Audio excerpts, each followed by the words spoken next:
Siempre al amanecer, mi camino a recorrer me llama y me lleva.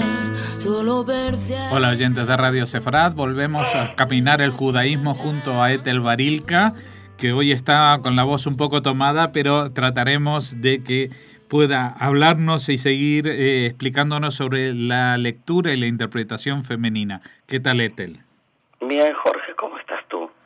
Bueno, hoy queríamos seguir con lo que habíamos empezado, no solamente de la lectura y la interpretación femenina, sino en relación a Pesaj. Habíamos hablado de Miriam y queríamos hacer un poquito, ampliar este círculo al tema de las mujeres y Pesaj en general. Bueno, mira, vamos a tratar de esbozar algunas líneas, porque el tema es sumamente amplio. Habíamos mencionado la última vez el tema de Miriam, como bien dices, y yo diría que lo ampliemos un poco. Primero una mirada a lo que yo suelo llamar las mujeres del Éxodo. Las mujeres del Éxodo en el sentido más amplio. Habíamos mencionado el hecho de que tras la figura de Moshe tenemos una serie de mujeres, no solo Miriam, tenemos a Yochebed, su madre, que lo cuida, lo protege, lo resguarda, tenemos a Miriam que lo lleva hasta las aguas, tenemos a la hija del faraón que lo saca de las aguas, tenemos a Tzipora que lo va a acompañar posteriormente. O sea que la vida de Moshe de alguna manera está marcada por la presencia de estas mujeres, ¿no? Las mujeres del Éxodo. Y creo que habíamos logrado o llegado a comentar a último momento la vez anterior acerca del concepto de la participación de las mujeres en la fiesta o en las mitzvot de Pesaj. Tú sabes que conforme a las normas del judaísmo, las mujeres están exentas de una serie de normas que llamamos que son aquellas normas que dependen del tiempo. Mitzvot Sheazman Garman. O sea que hay una serie de obligaciones que las mujeres no tenemos, que estamos exentas de ellas por el hecho de que que la realización de estas normas depende del tiempo. Entonces la primera pregunta que podemos hacernos, ¿y qué pasa con Pesaj? Pesaj obviamente tiene, como muchas otras festividades, un elemento de temporalidad. Marcamos un tiempo determinado, no podemos hacer Pesaj en otro momento que no sea Pesaj. Sin embargo, las mujeres estamos obligadas a cumplir con ciertos preceptos de Pesaj, y uno de los ejemplos más bonitos es, por ejemplo, el tema de las 4 copas de Pesaj. Dice la Braita en el Talmud de Babilonia que las mujeres tenemos la obligación de beber las 4 copas. Así que aquellas que pensaban que podían no beberlas, pues no, a tomarlas nomás las 4 copas. Y lo interesante es la justificación por la cual plantean los sabios que la mujer tiene que beber, y dice Rabbi Yoshua, las mujeres están obligadas a las 4 copas porque también ellas estuvieron en el milagro. Y se refieren al milagro de la salida de Egipto. No sé si hasta aquí queda claro más o menos el concepto. Sí. Tú me irás diciendo, ¿vale? Sí, está claro. Ok, ahora, ¿qué querrá decir esto de que las mujeres estuvieron en el milagro? O sea, si aconteció un milagro, que es el milagro de la salida de Egipto, si aconteció un milagro, que es la apertura del mar, obviamente las mujeres estuvieron ahí. ¿Para qué hay que decirlo? ¿Se entiende? Entonces vienen los sabios y dicen, no, la interpretación es no que las mujeres estuvieron allí, sino que a causa de las mujeres fuimos liberados. Y entonces aparece aquí otro concepto que lo vemos también en el Talmud, en Masejet Sotá, donde aparece claramente estipulado por el mérito de las mujeres pías de la generación de Egipto, fuimos liberados de Egipto. O sea que parecería, conforme a esta interpretación, que las mujeres no solo que estuvieron ahí, sino que tuvieron algo que ver con la liberación, y por lo tanto somos parte en un sentido activo de esta liberación, y no solo presencial, no solo que fuimos testigos de este evento, sino que fuimos parte de esto.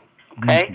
Eso es como una primera, digamos, aproximación de por qué valdría la pena, ahora que estamos a pocos días de Pesaj, pensar en cuál es nuestro lugar como mujeres, cuál es nuestra función, que muchas veces se ve nublada por el tema de la comida, la limpieza, etcétera, etcétera, ¿no? Que esos son los preparativos, pero no son los festejos. Lo más importante sería poder compenetrarnos con el sentido de la fiesta y no únicamente con la parte que tiene que ver con los preparativos, ¿ok? Esto por un lado. Por el otro, digamos, hay también el tema de la obligación, por ejemplo, de Lesaper B'Yetziat Mitzrayim, o sea, contar y relatar acerca de la salida de Egipto. Entonces también la misma pregunta aparece: ¿las mujeres están obligadas o no están obligadas? Que esto tiene que ver con el tema de si las mujeres están obligadas a estudiar o no, ¿ok? Y la mayor parte de los Jajamim contestan de manera clara, ¿sí? Que también la mujer debe estudiar y conocer la salida del Éxodo, ¿ok? Y así van apareciendo una serie de cosas, por ejemplo, como el tema de reclinarse. Durante la noche del Seder nosotros acostumbramos reclinarnos o comer reclinados, a incluso quienes comen rodeados de almohadones, y esto tiene que ver con el concepto de libertad. Las personas libres pueden comer reclinados, descansados, ¿ok? Mientras que los esclavos no. Los esclavos normalmente no solo que no pueden comer reclinados, sino que no tienen lo que comer. Entonces el tema de el reclinarse es también una obligación de las mujeres. Lo preguntamos cuando preguntamos las 4 preguntas de Pesaj.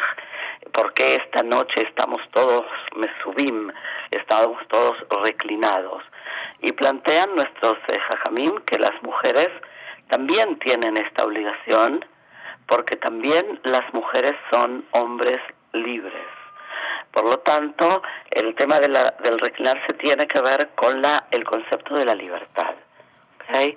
No sé si hasta aquí te parece que vamos... Queda muy claro. Claro. Sí. ¿Okay? Bien. Entonces, esa es por un lado una de las aproximaciones que creo que valdría la pena, digamos, tener en cuenta durante este Pesaj. Otras cosas muy interesantes que encontramos en relación a Pesaj es, por ejemplo, algunas interpretaciones, y podemos destacarla de el Maral de Prague, sobre el tema de las 4 copas vinculadas con las 4 madres, o con las 4 matriarcas. ¿Sí? Nosotros tenemos 3 patriarcas y 4 matriarcas, y encontramos algunas interpretaciones, como mencionaba recién la del Maral de Prague, que hacen un link, una vinculación entre las copas y las matriarcas, cosa que tal vez a algunos de los oyentes les parezca raro o lo escuchen por primera vez. Sin embargo, el Maral escribió ahí por el 1520, 1530, nació en el 1520, perdón, o sea que estamos hablando de algo que ya tiene unos cuantos siglos, ¿sí?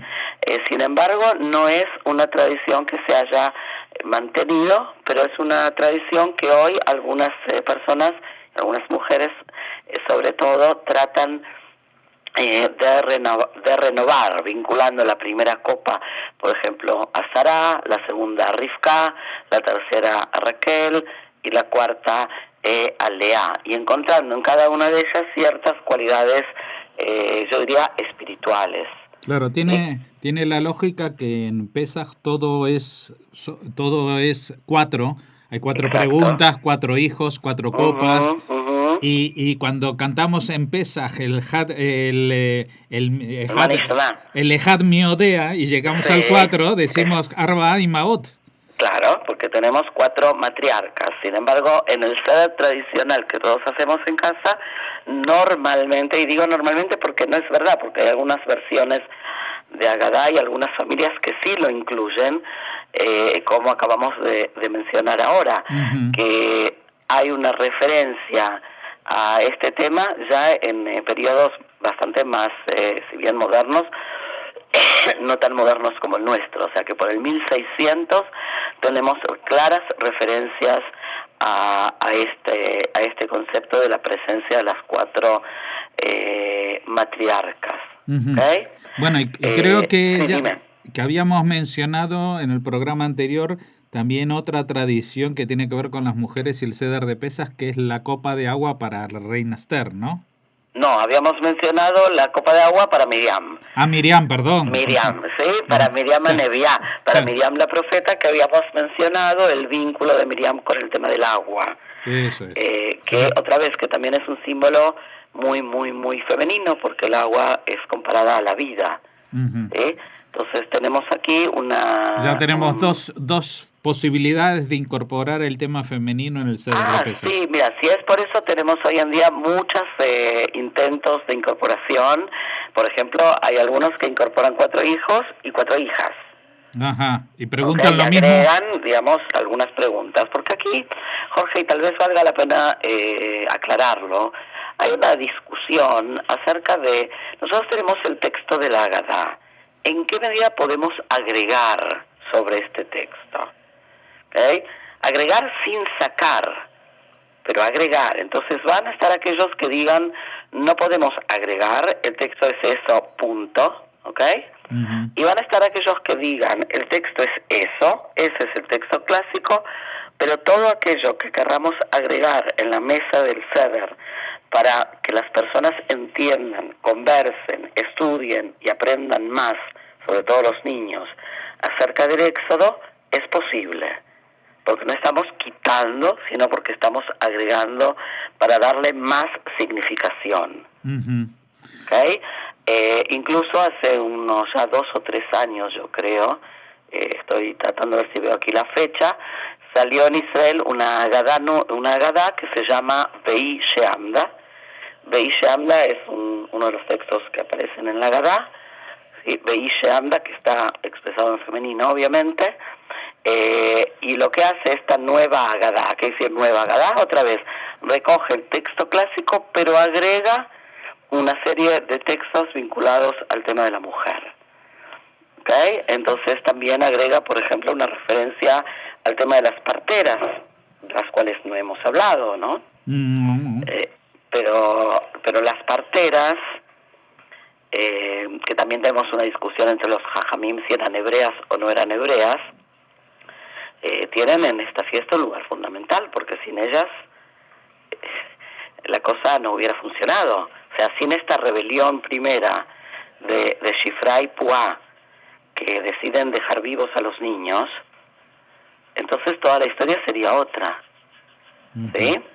Entonces hay hoy en día algunas, como te mencionaba esta Agadá, por ejemplo, que toma algunos textos o algunos midrashim sobre todo y agrega algunos midrashim relacionados al tema de la mujer, como para que el tema de la mujer esté presente. Bueno, ya yo creo que con todas estas pautas este Pesaj va a tener un tinte mucho más femenino en muchas de las casas de los oyentes de este programa. Bueno, así esperemos, porque la idea es, ¿sabes?, llegar a un Pesaj que sea significativo para todos. A veces las mujeres pierden la perspectiva con el tema de la limpieza y la cocina. Sí. Y vale la pena que se recuerden que están haciendo toda esa tarea de limpieza y de cocina por algo que tiene que ver con una cosa mucho más espiritual. Y que eso es lo importante, que lleguemos encontrándole a la festividad un sentido. Muchas gracias por acompañarnos, caminar con nosotros para encontrar ese sentido. Etel Barilka y Hag Pesach Sameach. Hag Pesach Sameach. Hasta la próxima, Jorge. זו הדרך למחר באופק נוגע